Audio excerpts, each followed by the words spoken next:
President-elect Donald Trump's picks to lead the nation's key roles back on the Hill today, trying to rally support from lawmakers. Right now, the man tapped to lead the FBI is in the hot seat. Kash Patel is sitting down with Texas Republican Senator John Cornyn for the second time this week. Our cameras are outside that room, and we'll bring that picture to you live if it comes in.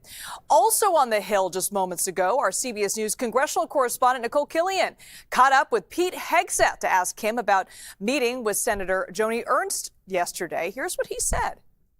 Did Senator Ernst commit to voting for you? I know she said she'll support you through the process, but did she commit her vote? I would never speak for Senator Ernst, but I appreciate the time. It was an amazing conversation. She's a wonderful combat vet, and I've welcomed all of her insight. CBS News congressional correspondent Nikole Killion joins us now. Nikole, you have been following Pete Hegseth for all of his time, basically, on Capitol Hill. Can you talk to us about the importance of that meeting that Hegseth had with Senator Joni Ernst?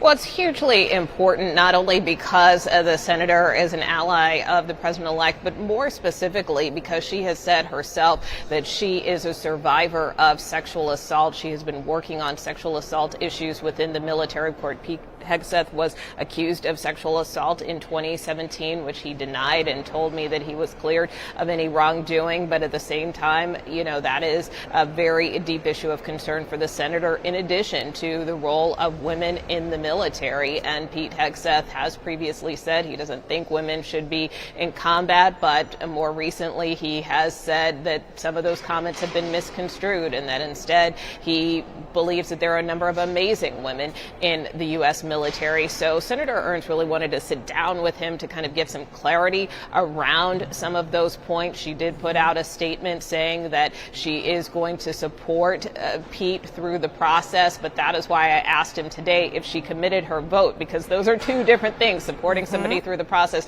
or actually committing to vote for them. And that is something that to date she hasn't said that she would do. Nonetheless, you heard Hegseth tell me that he felt that it was an amazing meeting. He's not going to speak on Ernst's behalf, but he does have other important meetings, particularly with female senators here on Capitol Hill, like Lisa Murkowski, Susan Collins, both of whom have expressed reservations about some of the allegations against Pete Hegseth. So we'll be monitoring those as well. And Nikole, let's move on to Kash Patel for a minute. His confirmation process seemed to go off to a good start yesterday. What can you tell us about those meetings and how lawmakers are reacting to Patel's plan to shut down and then reopen the FBI headquarters during his first 2 days on the job?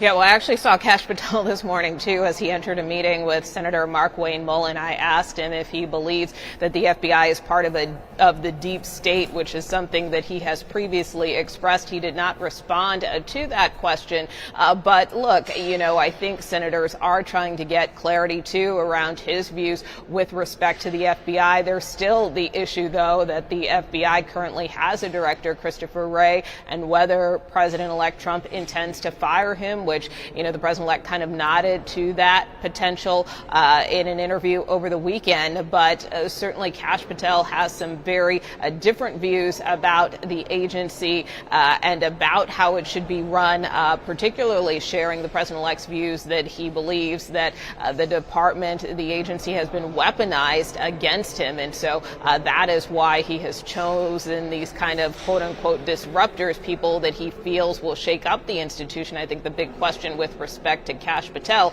is how far he might go. CBS News congressional correspondent Nikole Killion. Thanks so much, Nikole.